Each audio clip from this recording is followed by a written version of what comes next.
Coming up next on the Jeff Crilley Show, you're going to meet the author of this very provocatively named book. It's called Bedtime Stories That Will Terrify Children. We'll explain next.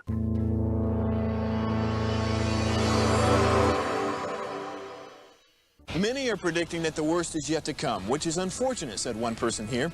Until now, they've enjoyed the reputation of being the nation's icebox. Watched a burglar in his home this morning by webcam. As a journalist of over 25 years, stories are what make my world turn. Reporting live from the Dallas newsroom tonight, Jeff Crilley, Fox 4 News. But in 2008, I took the jump from my familiar life and started a PR firm from my home. We're talking about anyone with a camcorder like the one I'm using becomes a television network. We started slowly growing the company, and we now have over 100 clients, and we've branched into the world of live digital broadcasting. I now own 8 different TV studios and have a huge team, and the stories that I now get to share are sometimes the most important of my life.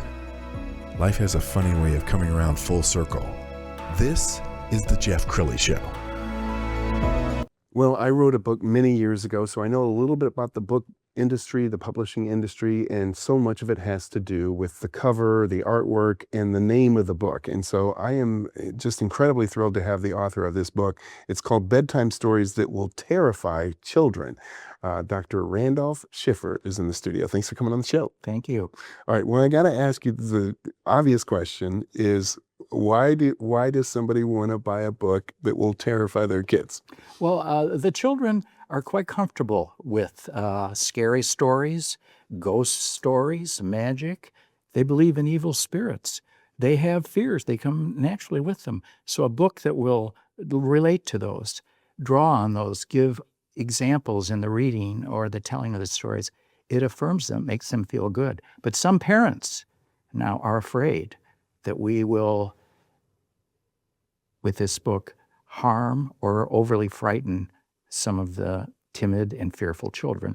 Well, I mean, is it healthy for children to overcome fear and face fear? I remember as a little boy watching The Wicked Witch of the West, and I wanted to hide behind the couch because she was so scary. But as I got older, I was no longer scared. I mean, is there some wisdom in exposing your children to, something that might terrify them? Oh, absolutely. We are rearing whole generations of timid and fearful children in this country now. And I'll just give you one example of, there are many stories I could tell, but in the War Memorial at Yale University, where I was from, there's a huge Parthenon-like structure with the words above it, "Courage disdains fame and wins it," and down below the marble chapel with the walls where the names of all Yale graduates who have been killed in action are chiseled in there. One of my friends is in there. Well, my acquaintance from my class, Steve Schwartzman, who heads Blackstone 5 years ago, gave a huge gift to Yale University, and they took that money and they made the War Memorial with the names of all the heroes into a refuge, a safe space for Yale undergraduates who were anxious and fearful, who could come there with their service dogs and feel safe. Well, let me tell you something. If you don't feel safe in Yale University, one has to wonder what children's books you read. You have a very personal story that you share from time to time. Will you tell us about that? Yes. I could call these stories the leukemia stories because I told them, Lynn and I had 2 boys. Well, we still have them, but they're big now. And excuse me, I still tear up some. When the older one, Brenton, was 3, he was diagnosed with ALL, acute lymphocytic leukemia. At that time in 1990, it was 50% survival, 50% death. The treatments were hard, difficult, and I had done a lot of time in pediatrics. Some of the treatment failures, of course, were due to just the biology of the disease, but a significant number of the treatment failures I knew were from the inability of the child or the family to endure the treatments. So I crafted these stories and told them over a year to both boys in the hopes that these stories would toughen him up, harden him for the ordeal which lay ahead. Beautiful. We're going to pull up your website, and as we scroll on the website, that has beautiful images of the book. What's been your experience so far? Because the book came out in October, and I know you do book signings, and you get to actually meet your readers. What's been your experience so far with this book? Well, it's countercultural, it's novel. If there are older children, the older children really go for it, and the parents will go along with it. I think it's too early to really have a good answer to that question. And of course, the children who are afraid of it, the fear for some of these parents is that this book might harm their children. And like you said earlier in this broadcast, we're raising a very soft generation of children, aren't we? I think we are. Yes. Now, harm can be done from stories to children. I'll tell, I was at Menninger's psychiatric on the adolescent ward for 3 months when I was a senior medical. I wasn't there as a patient. I was there as a medical student and working with the adolescents. And we had this was 1975, one boy who was finishing a year-long admission for his terrible psychotic difficulty, getting a lot better. He was really good at chess. The month before I got there, the workers had taken him to Kansas City for the chess tournament of the state. He won.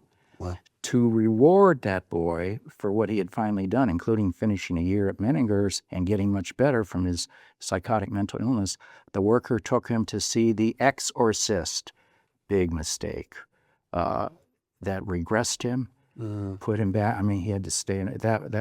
But The Exorcist is graphic in a way that these stories only threaten to be, and also it's visual, whereas these are to be read or told to the child in a relationship with the parent.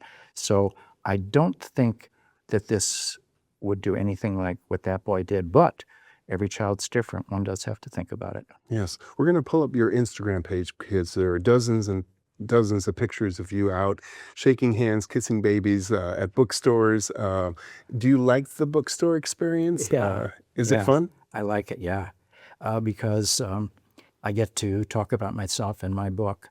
And for all those years as a doctor, for 35 years, you can't talk about yourself as a doctor, and now I can. Well, you got emotional earlier in this broadcast, and I was watching another podcast that you did, and I want you to share a little bit about that part of your life because I think it's profound. I quit medicine 15 years ago because I developed pathological weeping. I was the senior author on the first publication in the New England Journal about treatment of pathological weeping, pathological emotionality, weeping and or laughing in neurologic disease. Well, we say in neurology, the neurologist gets the diseases that he or she studied. And I got it, although unfortunately, I didn't get the laughter. I just got the weeping. And when that started, a family came to see me once from Florida with the mother she had an unknown disease, and the doctor came with them. So, I'll start to cry about it. And at that time, I would just listen. I would just let the patients talk. Much more effective than asking them questions, because they know what's important. The doctor doesn't. And I just let her talk, and then I could see from certain things she did, she had a fatal disease, Creutzfeldt's disease, and I just started to cry, and I couldn't stop. So I figured I have to get out of this. Well, and I think as we age, I think all of us have a version of that. Commercials that didn't make you tear up when you were 20 suddenly make you tear up when you're 65 or 70. Why do you think that is? I think our heart gets softer as we age. Yeah, could be. Give us some final thoughts, Doctor. My hope is that the book helped our son endure a very difficult treatment for leukemia, and he survived. But all children, when they grow up, have difficult roads to travel. My hope is the book will get widely enough distributed so that it will be helpful to other children up even to adolescence and some of the passages they have to navigate. Beautiful. Thank you so much for sharing your heart and your wisdom with us. We're going to end with his website so you can get in touch with him and get the book signed, Randolph randolphbschiffer.com is the website. Thanks so much for coming on the show. That's it for now. We'll see you next time.